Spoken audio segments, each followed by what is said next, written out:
자, 마더텅 생활과윤리 배준호입니다. 자, 이제 살펴볼 거는 종교의 공존과 관용이라는 부분입니다. 종교에 대한 어떤 윤리적 쟁점 한번 좀 살펴볼게요. 여러분 종교 있는 분도 있고 종교 없는 분들도 있죠. 요새는 이제 종교 없는 친구들이 좀 많은 것 같긴 한데, 자, 여튼 종교의 의미는 뭐냐 이렇게 보면 초월적 존재에 대한 인간의 믿음이 표현된 것을 종교라고 합니다. 초월적 존재라고 하면 뭐 이제 신을 보통 우리가 이야기를 하죠. 그래서 종교의 기원 뭐 이렇게 나와 있는데, 모든 인간은 자신 실존적 문제, 실존적 문제는 뭘까요? 왜 사나 뭐 이런 거지. 왜 사나 이런 거 있고, 죽은 이후에는 어떻게 될까 뭐 이런 거에 대한 고민을 말하는 겁니다. 그래서 삶의 궁극적 의미를 발견하고자 해서 삶의 유한성, 어차피 한번 태어나고 한번 죽는 건데 나는 왜 살까 뭐 이런 것들에 대해서 극복하려고 하는 게 인간이 가진 어떤 종교적 특성이라고 볼 수가 있겠죠. 그래서 삶의 유한성을 극복하게 되고 경험하게 되고 영원한 삶과 초원적 대상을 추구하는 어떤 인간의 어떤 불안정성에서 종교가 나온다, 이렇게 볼 수가 있겠습니다. 그래서 우리 능력은 참 유한하지만 뭔가 전지전능하고 무소부재한 어떤 신적인 그런 능력이 있지 않을까, 뭐 이런 것들을 추구하는 게 바로 종교의 본질이라고 볼 수가 있겠습니다. 자, 종교의 본질 뭐 이렇게 나오는데, 삶의 지향점 제시하고요. 세계 기원과 운행, 초월성과 죽음, 내세, 절대적인 신, 뭐 계율과 규범 뭐 이런 것들을 제시해 줍니다. 뭐 이건 다 아는 얘기고요. 종교에 대한 다양한 학자들의 입장, 이거 한번 좀 살펴볼게요. 자, 이거 굉장히 중요합니다. 엘리아데가 맨날 출제돼요. 맨날은 아니지만 자주 출제됩니다. 엘리아데 정도 잘 알아두셔야 돼요. 자, 종교는 인간의 의식 구조에 내재된 것이며 모든 종교는 근원적으로 일치한다, 이렇게 봐요. 그러면서 뭐라고 얘기하냐면, 자, 성스러움과 이거 성이라는 건 성스러움이에요. 성스러움, 신적인 것, 신적인 것. 성스러움과 속은 이 세속적인 거예요. 세속적인 것. 자, 이 성스러움과 세속적인 것은 분리되어 있지 않다. 우리 일상적 삶 속에서도 이 어떤 신이 드러날 수 있다. 일상적 삶 자체가 성스러움의 드러난이다. 자, 이걸 뭐라고요? 성현이라고 표현합니다. 성현. 성스러움이라는 것은 무슨 교회나 절이나 어떤 사원에만 존재하는 것이 아니라 우리 일상적 삶에도 이런 성스러움이 드러날 수 있다, 이런 얘기입니다. 그걸 성현이라 그래요. 여러분, 그럼 우리 어떻게 해야 돼요? 여러분, 종교인들 있죠? 종교, 예를 들면 평소에는 막 개차반처럼 살다가 주말에 어떤 교회나 절이나 이런 데 가서 회개합니다 이렇게 사는 게 그게 중요한 게 아니라는 거야. 이 성스러움이라는 건 어디서 드러나는 것이다? 일상에서 드러나는 것이다. 일상생활 속에서. 평소에는 막 살다가 주말만 가면 잘못했습니다 이렇게 의미가 별로 없다는 거죠.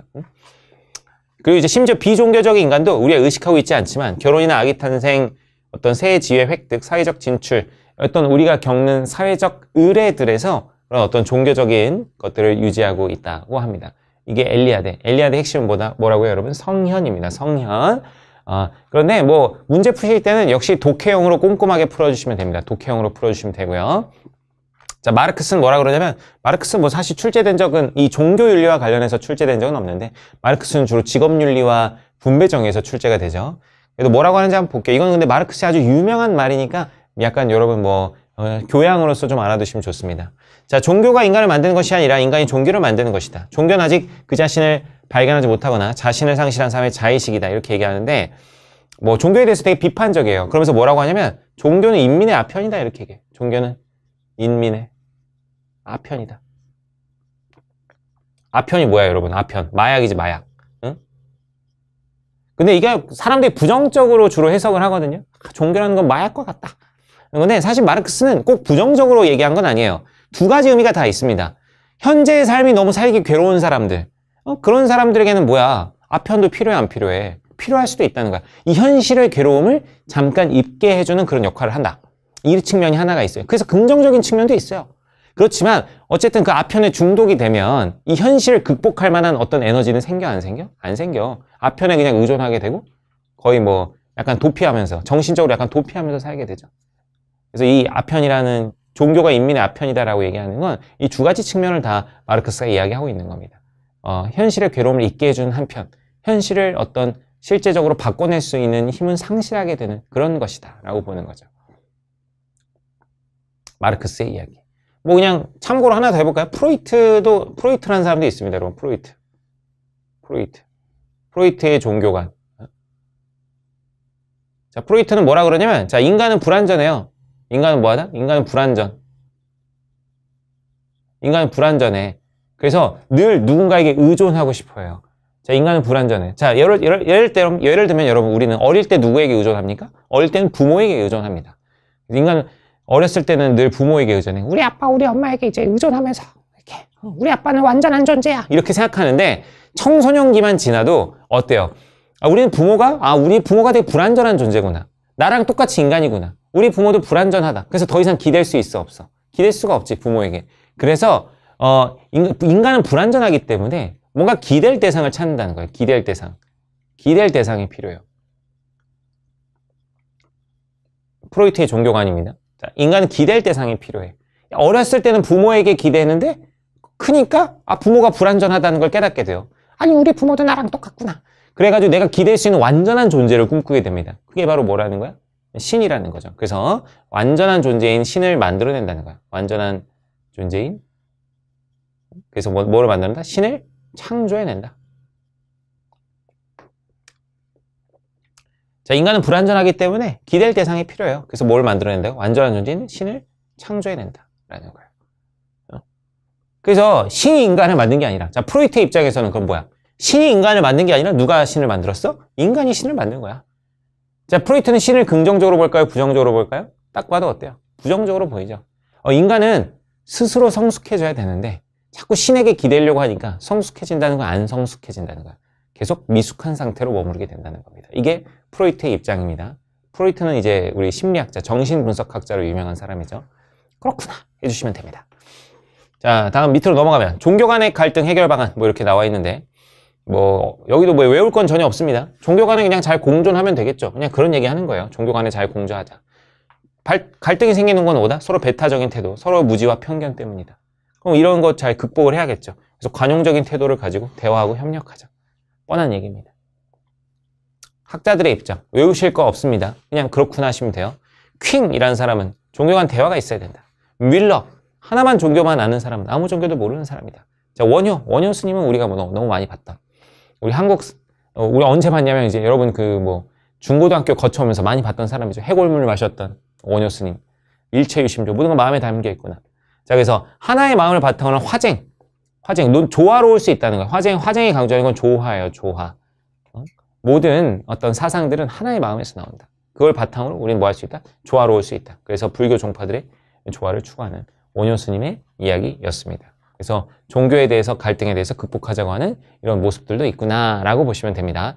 역시 외울 건 없고요, 여러분. 어떻게 생각하셔라? 잘 읽고 풀어주시면 되는 단원입니다. 자, 종교와 윤리의 관계. 여기도 그냥 쓱 나와 있는데, 자, 종교와 윤리, 이것도 그냥 쓱 읽어보시면 돼요. 특별히 어려운 건 없고, 여기 나오는 말이 이제 황금률이라는 말이네. 황금률 한번 좀 보고 갈까요? 황금률. 자, 그리스도교의 윤리관을 표현한 말인데, 이 황금률은 대부분의 사상이 다 공유하고 있는 거야. 이 황금률은 그리스도교의 윤리관이지만 대부분 종교가 가집니다. 대부분의 종교가 공유하는 거야. 대부분의 종교가 공유. 자, 그리스도교의 윤리관이긴 한데 대부분의 종교가 공유하는 내용이에요. 그래서 대표적인 게 자기가 하기 싫은 일을 남에게 뭐하라? 시키지 마라. 이런 얘기죠. 악행금지. 그리고 남에게 대접하고 싶은 대로 남에게 대접하라. 이런 거. 이게 이제 대부분의 종교가 공유하는 원리입니다. 자, 유교에서부터 서라는 개념이 있어요. 서. 내가 하기 싫은 걸 남에게 행하지 말고 내가 받고 싶은 대로 남에게 행하라. 이게 이제 공자의 서거든요. 자, 그 유교의 어떤 황금률과, 유교의 황금률이 아니라 그리스도교의 어떤 황금률과 일치하는 부분이 있죠. 이런 종교들이 공유할 수 있는 정신을 바탕으로 서로 공존해야 된다. 라는 걸 지금 이제 얘기를 하고 있습니다. 어려운 건 없고요. 자, 이제 문제풀이로 한번 넘어가도록 하겠습니다. 자, 2018학년도 9월 목표입니다. 자, 종교윤리 문제풀이 한번 가보도록 하겠습니다. 자, 갑이 얘기하는 거 입장 한번 볼게요. 도덕의 최종 근거는 종교, 신의 명령이다. 신의 명령, 도덕의 근거는 신의 명령이다. 이렇게 얘기하고 있고요. 자, 을 같은 경우는 뭐래요? 도덕 원리가 있다. 보편타당한 도덕 원리. 인간의 타고난 이성 능력으로 그러한 원리를 인식하여 선악을 판단할 수 있다. 얘는 뭐야? 근거가 뭐야? 이성, 도덕 원리. 뭔가 약간 칸트 스멜이 나죠? 외모는 칸트가 아니지만 어쨌든 자, 갑의 근거는 뭡니까? 신의 명령. 을의 근거는 뭡니까? 보편타당한 도덕 원리. 인간의 이성이죠. 갑니다. 1번 갑. 도덕적으로는 오류 가능성이 없는 신의 명령에서 나온다. 그렇죠? 신. 2번 갑. 인간 이성은 불완전함으로 도덕 판단의 최종 근거가 될 수 없다. 그렇죠. 인간은 불완전해요. 오케이. 3번. 윤리적 판단에서 종교적 권위보다 합리적 이성을 중시해야 된다. 그렇죠. 타고난 이성 능력. 오케이. 4번. 인간은 누구나 선천적으로 옳고 그름 판단할 수 있는 능력. 그게 뭡니까? 이성 능력. 타고난. 오케이. 5번. 갑을 명확하고 보편적인 도덕 판단 기준 존재하지 않는다. 둘 다 존재한다고 보죠. 갑은 뭐? 갑의 기준은 뭐야? 신의 명령. 을의 기준은 뭡니까? 도덕 원리, 이성 능력. 정답은 5번이 되겠습니다. 자, 2019학년도 6월 모평 문제 되겠습니다. 한번 살펴볼게요. 역시 종교윤리. 종교란 궁극적 관심에 붙잡힌 상태입니다. 종교란 궁극적 관심. 죽느냐 또는 사느냐. 뭐 햄릿 같네요. 죽는 거냐 사는 거냐. 자, 이걸 물으면서 그 해답을 찾습니다. 진정한 종교는 유한하지 않은 궁극성에 대해서. 유한하지 않은 궁극성. 어떤 무한성이겠죠. 무한성. 영원한 건 뭘까? 뭐 이런 거. 관심을 가지면 순수하고 진지한 관심으로 존재 그 자체의 존재를 대면합니다.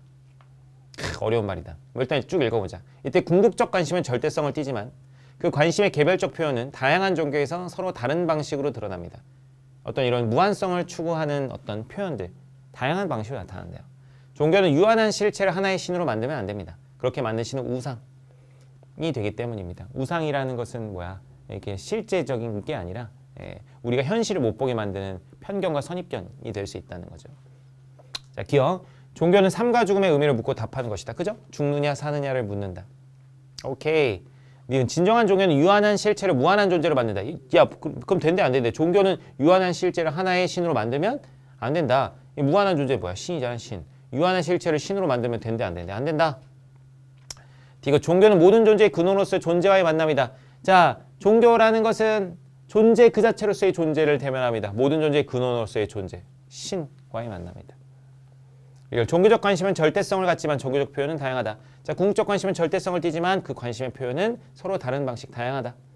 좋네요. 기억, 디귿, 정답은 몇 번이나? 4번이 되겠습니다. 간단하죠? 자, 2019학년도 9월 모평 되겠습니다. 자, 종교 간의 갈등이 일어나서 폭력과 분쟁이 심화되고 있어서 어떤 서양 사상가의 가르침에 주목할 필요가 있다.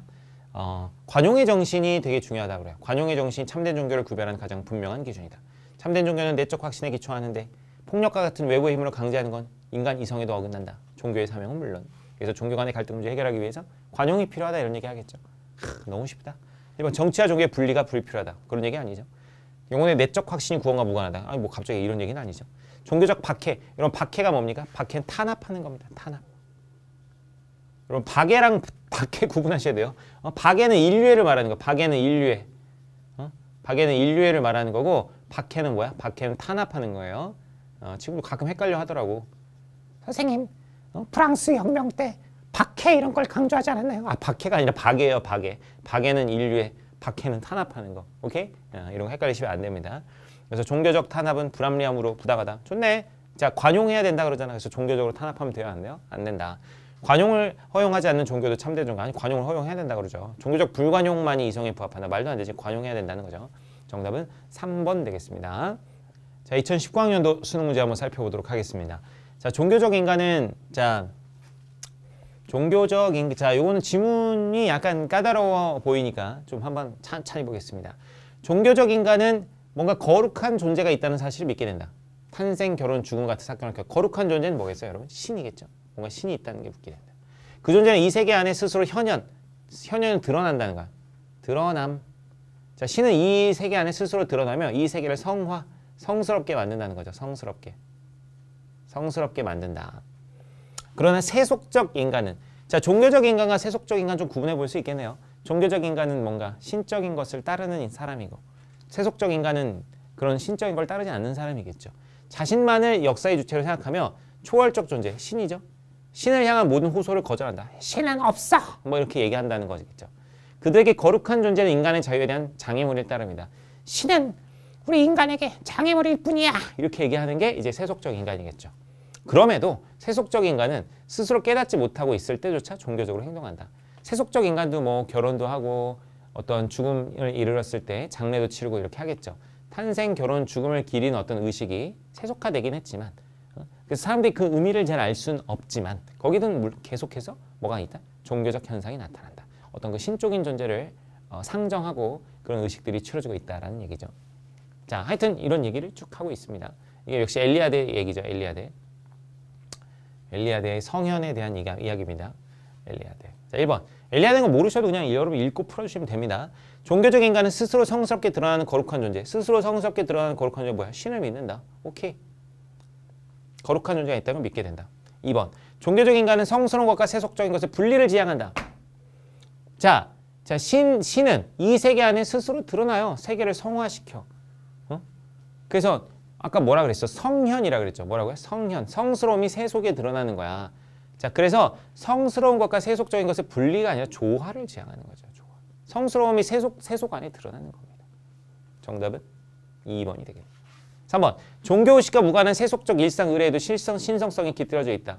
그렇죠. 아까 얘기했던 탄생, 결혼, 죽음 이런 의식이 지금은 종교의식과 무관한 세속화되긴 했지만 거기에도 어떤 신성성이 드러나 있다. 4번. 세속적 인간은 통과를 해가는 종교적 의미를 자각하지 못한다. 그 의미를 자각하진 못해요. 그래서 뭐라 그래요? 스스로 깨닫고 있지 못할 때조차. 그래서 깨닫고 있지 못하지만 종교적 의미가 있는데 걔네 아직 깨닫고 있지 못하다는 거고. 5번. 세속적 인간은 종교의 속박에서 벗어나야 자유로워진다고 믿는다. 그렇죠. 뭐라 그래요? 거룩한 존재는 인간의 자유에 대한 장애물일 뿐이다. 정답은 2번 되겠습니다. 자, 2020학년도 9월 모평 한번 가보도록 하겠습니다. 자, 이 아저씨가 뭐라고 하는지 한번 살펴볼게요. 자, 성스러움이 세속적인 것과 전혀 다른 그 무엇으로서 자신을 드러내어 보여주기 때문에 인간은 성스러움을 알 수 있습니다. 성스러움이 세속적인 것과 다른 것으로 드러난다. 이런 얘기죠. 돌이나 나무와 같은 일상적 대상 속에서 나타나는 원시적인 성현. 자, 성현이 뭐라고요? 성스러움이 드러남. 성스러움이 드러남. 이 성현 이런 얘기하는 거 누구라 그랬어요? 엘리아데라 그랬죠. 엘리아데. 자, 근데 요 문제 많이 틀렸었어요, 당시에. 지문이 좀 어려워서 그랬어. 돌이나 나무에서도 그러니까 옛날에 원시 부족들 같은 경우 돌이나 나무를 막 섬기고 그랬잖아. 응? 거기다 막 기도하고 그런 걸 얘기하는 거야. 에서부터 예수 안에 하나님의 신성이 부여된 높은 수준의 성현에 이르기까지 그 다음에 이제 시대가 발전이 되면서 예수님이라는 어떤 존재를 통해서 성스러움이 이제 드러나는 약간 높은 수준의 성현에 이르기까지 일관되게 성스러움이 흐르고 있다. 어느 경우에나 우리는 이 세상 것이 아닌 하나의 실제라는 건 신을 말하는 거겠죠. 자연적이고 세속적인 세계의 부분을 이루는 대상 속에서 나타나는. 그래서 신이 세계에서 나타난다 이런 얘기입니다. 신이 어떤 세속적인 세계에서 나타난다. 자, 잃어볼 때 종교적 인간은 블라블라. 자, 한번 보겠습니다. 1번. 성스러움이 드러난 돌이나 나무 자체를 신으로 받아들인다 이러는데 여러분 이거 한번 생각해 보세요. 그러니까 돌이나 나무에서 성스러움이 드러날 수는 있어요. 성스러움이 드러난. 그러니까 신이 그걸 통해서 드러날 수는 있어. 그런데 돌이나 나무 자체를 신으로 받아들입니까, 여러분?